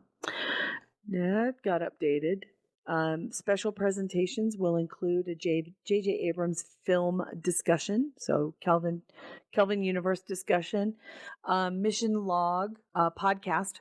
I'm assuming will be there because that's a Roddenberry production. Mm-hmm. The Salute to Matt Jeffries, panels on Star Trek Beyond, influences of Star Trek, StarTrek.com panels, which will and have historically been led by Jordan Hoffman, who is the podcaster for Engage Podcast, the official Star Trek podcast. Music and live entertainment, karaoke night. Don't miss it, you guys. If you're going to be there, attend at least one of the karaoke nights because they're always extraordinary, very fun. A Star Trek Rat Pack is going to be there. Nevada Pops is going to be there doing music from 5-year mission as well. 5-year missions, the house band, which means they'll likely be on stage for all of the panels on the main stage. Those are some long days for them, isn't it? Yeah, very long days for them. Fan fun. This year they're going to have the bridge, the TOS bridge available where you can take pictures, right? With some of the crew. The crew. Their costume parade, as always. The MAC Cosmetics, their first appearance and their announcement and the release of the Star Trek inspired cosmetics will be there. Music video contest, no bid auctions, no minimum bid auctions. The auctions are actually, there's really amazing stuff they auction off. They will have the 50 Artists 50 Years exhibition there. Garrick's Tailoring, for all of you cosplayers, they have a free service in case you need minor costume repair and assistance. They will be there. Geek Nation Tours, yay! Our friend Terrace Cassidy and his lovely wife will be there. This is the big, they start this week, don't they? Their tour in LA starts this week. I think it starts in San Francisco. Then they go to LA. Then they cross the desert. It's like a 2-week thing, isn't it? It's soon, yeah. If not, yeah. They should be departing pretty soon for their big tour. And then of course the vendors room, which is where it's big stuff. San Diego Comic-Con has announced that it's Entertainment Earth has announced that at their booth at San Diego Comic-Con, both Nichelle Nichols and Brent Spiner will be available for signings. That's cool. In the vendors area. Again, the San Diego Comic-Con, the vendors area is, how big is that room, Alan? What would you say? Oh, it's like a couple of football fields. It's huge. It's just huge. So there you go.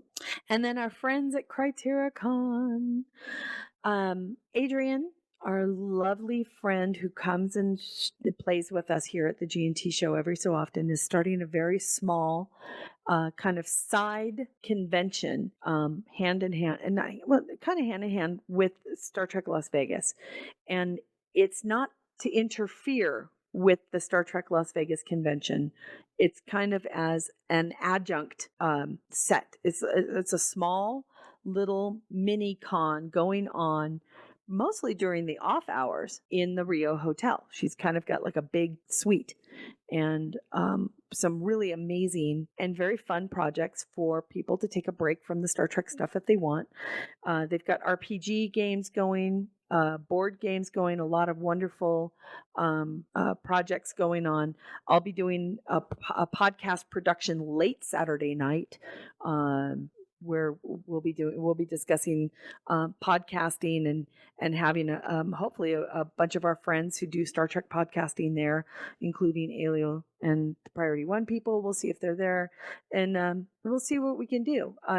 If you have ideas, or if there's something that you're going to be there and you want to attend, and there's something that you want to discuss with regards to podcasting and podcast productions, please let me know if there's a topic you want me to strike on, and I will. But please support CriterraCon. Again, they don't mean to, and they are not competing with Star Trek Las Vegas. They are actually meant to provide a little source of something extra on top of which. So late Saturday night, there are no official things going on, so come and play with us and bring beer. Oh my God. All right, finally, gaming news. I want to play a Star Trek game. Gaming news. Mike, start it off. Star Trek Online, they have a new fiction piece out now. It's called Aftershocks. And I have to say, OMG.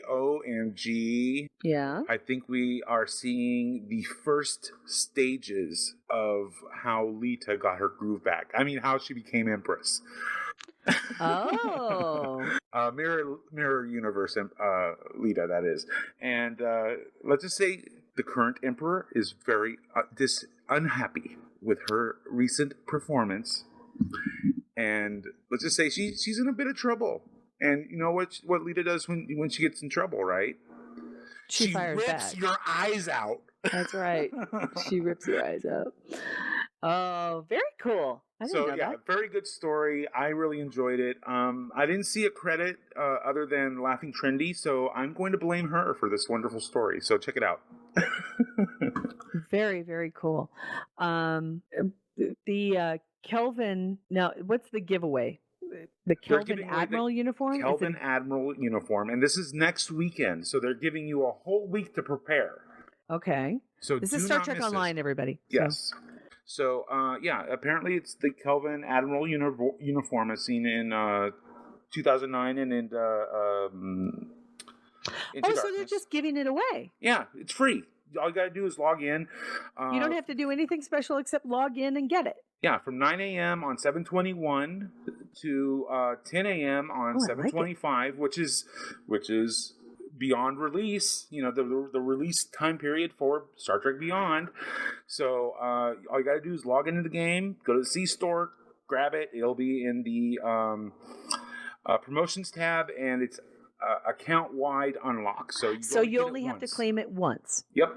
And then it'll be available for the rest of your characters for perpetuity. Awesome. I like that. I really do. Boy, is that nice, because I have a lot of characters and I don't want to have to log in 19 times. Yeah. That's nice. Very, very cool. I like it. I think it's kind of a cool uniform. Yeah, it looks very cool. In that. Yeah. Cool. I have not played a lot of Star Trek Online this week. I know it sounds crazy considering that the expansion just came out, but I like I said, I've been playing a lot of Neverwinter. I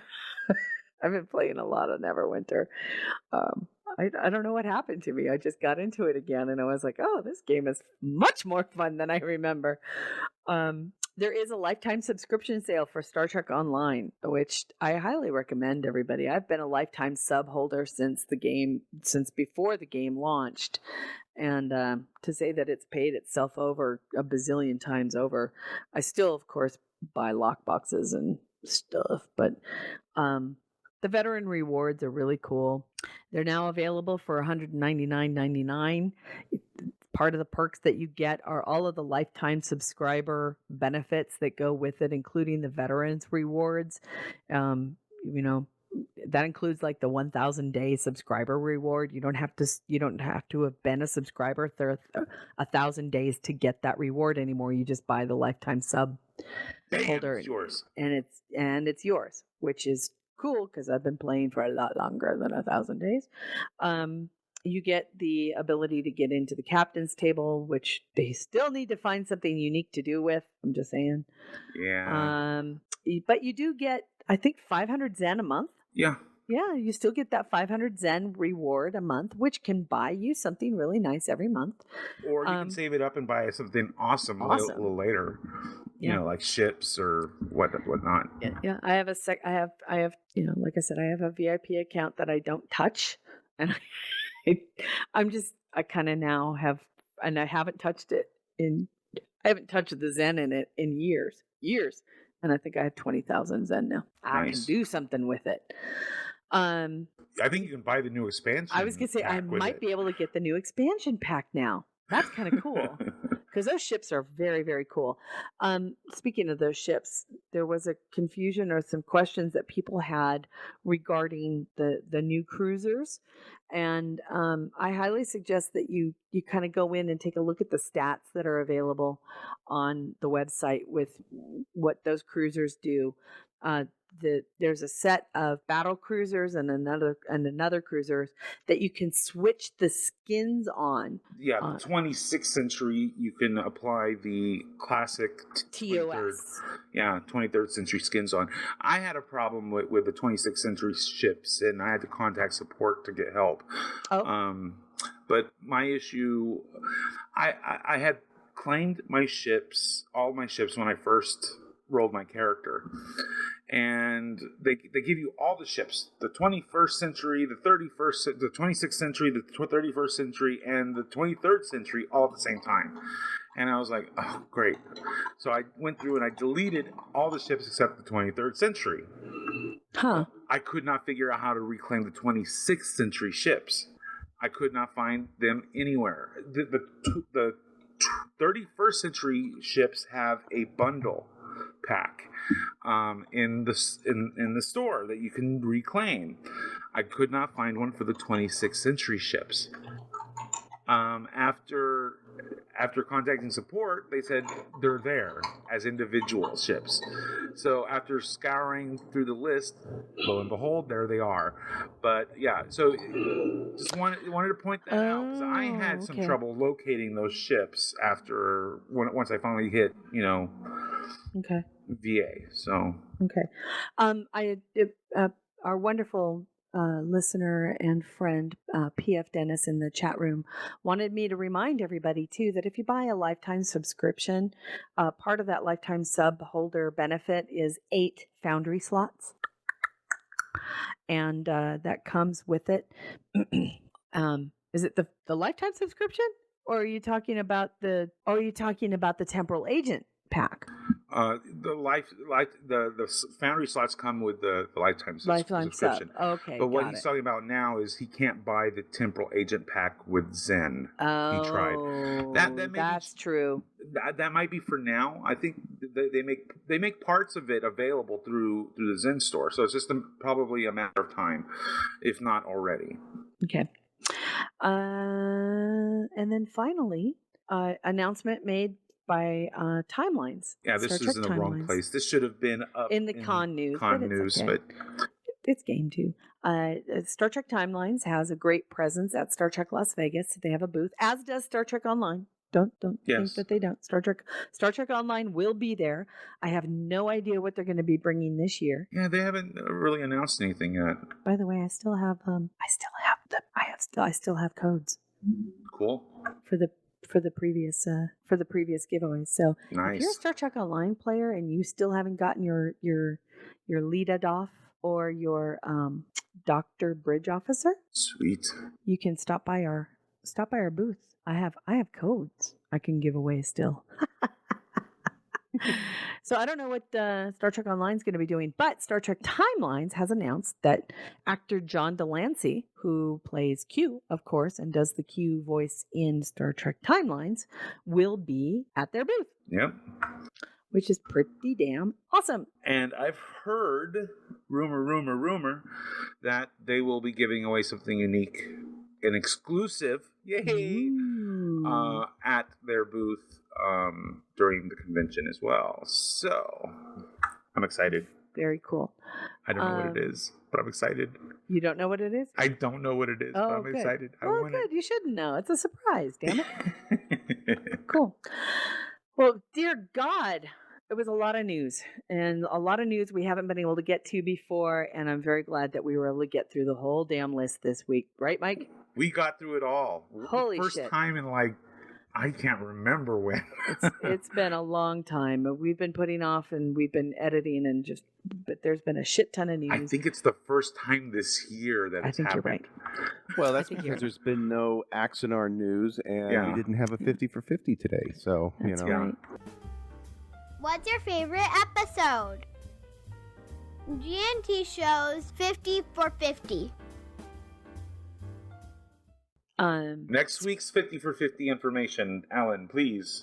Oh yeah, next week we're going to have a little bit of fun. Now that we've gone through the 50, we are going to do a recap of our personal favorites of those episodes that did not make the top 50, but we felt should have been in there. Our guilty pleasures, our favorite episodes by series. And do us a favor. Mentions. Go ahead. And honorable mentions. Yeah. Do us a favor. Send us your favorites. We want to hear from you. You can email us at hosts@gntshow.com. Tweet us at SundayGNT Facebook page, and let us know what are the list of the top 50 that have already been revealed are on our website. You can take a look at them, and then tell us what episodes didn't make the list that still strike a chord with you, and maybe you would have placed in the top 50. maybe you would have liked to have seen placed in the top 50, or maybe bottom 10 that didn't make the bottom 10. Let us know what your thoughts are. We'd love to hear from you and share those with our listeners. And Code let of me know which Honor and episodes, Threshold which are much episodes that better you're than interested in too, because I can tell you where they did rank. Yeah. There you go, too. Ooh, yeah. Send us that information. That'd be great. So if you've got an episode you'd like to know where did it place within the 600 and some odd episodes that were polled upon, then Kojiro can answer your question next week. That'd be great. Again, email us at hosts@gntshow.com. Tweet us, Facebook. Gosh, we're everywhere, right? Pinterest, Tumblr, Google Plus. Yeah, pretty much. Bathroom walls. When my husband gets home, you'll have to set out pie for us, though. So Yeah, that's be pie. prepared. Yeah. Yay, pie. Get right on that, please. Any announcements? I have something to say. Announcements! Oh boy. Sports show, Live Love Play. Live, love, play. I was watching Ross Twitch the other day. Yeah. It was fun. He does Twitch. Super Geeks is also on there, which I believe the episode with Janice Cantano K, I think is her name. I kind of sort of popped in for a bit. That's going to be up soon, if not already. Ross is in our chat room. He'll know more information, so bother him. Let's see what else is new. The audio productions, we are slowly moving forward. I think Starfinder is currently in is in production for an episode. I think they're up next. More Gates is coming. More Starfinder. Blood of the Near is. We are getting closer. We're still working on cast. So if you want to get involved, we need voices. Holla at us. Holla. Let us know. Any other announcements? I think I'm forgetting stuff, but I got nothing. Okay. It's been a long time. It's been a long time since we've actually made a mention of the nonprofit organizations that have been our friends, and we wish that we would like to remind you that if you want to support a charity that we have been kind of supporting on our own personal sides, that they are down in the bottom right-hand corner of our website called Support These Projects, and they are the Antaeus Theater Company, which is kind of spearheaded in a way by Armin Shimmerman and a lot of other actors. They do send their sincerest thanks to all of our listeners who supported them in their recent efforts to finish their Kickstarter for the kind of the gap closer for the funding of their new theater in Pasadena, or Glendale, I think it is. And it was a big success. So thanks everybody for that. The Junior Diabetes Research Fund is a nonprofit organization research fund near and dear to our heart, as well as one of our friends, Matthew Hunt. The Enterprise in Space Project, which Larry Nemechek is involved with, and then my personal favorite, which is Pilots and Paws, which is an animal rescue organization that actually matches pilots, airplane pilots, to local kill shelters or high kill shelters, and then flying them to locations where they will either be placed in a no-kill shelter that has space, or to new homes where they can be met with their matched parents. A lot of people, because of the internet, have the ability to see a dog that they would like to be able to adopt, but they can't drive or ship the dog and across country. So Pilots and Paws matches volunteer airplane pilots with these organizations, and they fly these dogs to different states to find new homes. Dogs and cats, all sorts of animals. So I just wanted to make sure that we got to mention those every so often. So thank you. Also, support everybody who allows us to use their music in our show. Yep. 5-Year Mission, Yes, please. Warp 11, Andrew Allen, Enterprise Blues Band, and Grethor. These are wonderful musicians and artists that we can't thank enough for their willingness to let us use their music for free for our show. There is one other that is not on there. Oh. Although we have not yet used it, but we do have permission as through BLB, and that is Invocation Array. Oh, God. Thank you, Adrian. Yes, thank you, Adrian. Oh, love their stuff. That's awesome. Fantastic. So yeah, start using Invocation Array too. This is great, great news.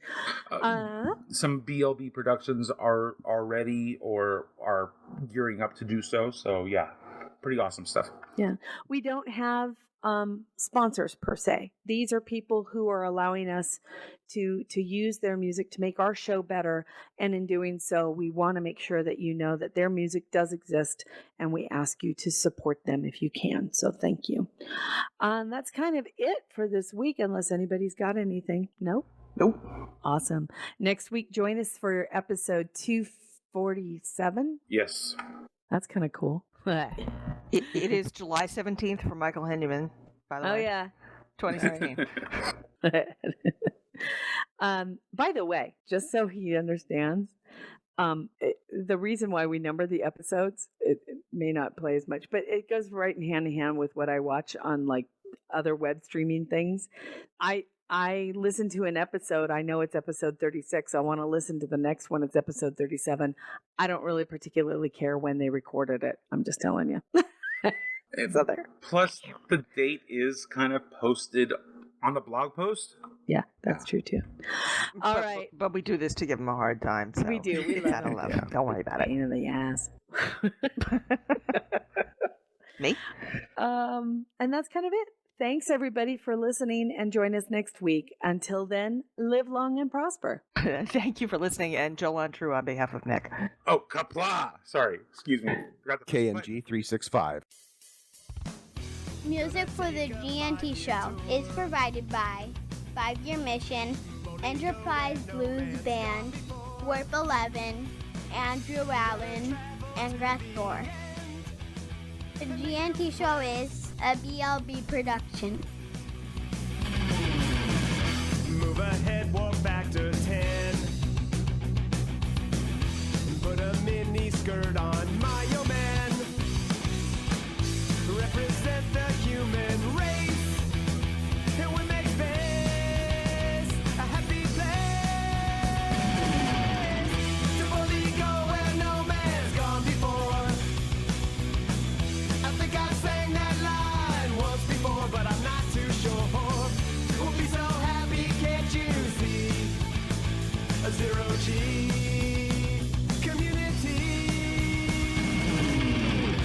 Gonna travel to new worlds. Beam on down and meet some green girls. Gonna see what we can see. A fancy-free galaxy. To boldly go where no man's gone before. I think I sang that line once before, but I'm not too sure. We'll be so happy, can't you see? A zero-G community.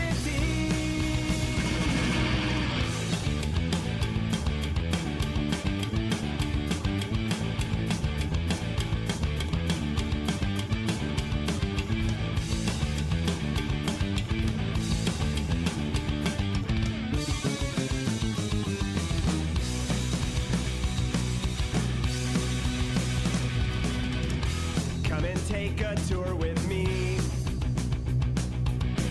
There'll be no cons or Kobayashi.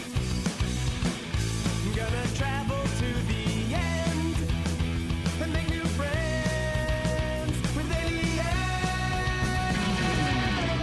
To boldly go where no man's gone before. Space happy. I think I sang that line once before, but I'm not too sure. We'll be so happy, can't you see? G community. Double ego where no man's gone before. Face happy. I think I sang that line once before, but I'm not too sure. To be so happy, can't you see? A zero G.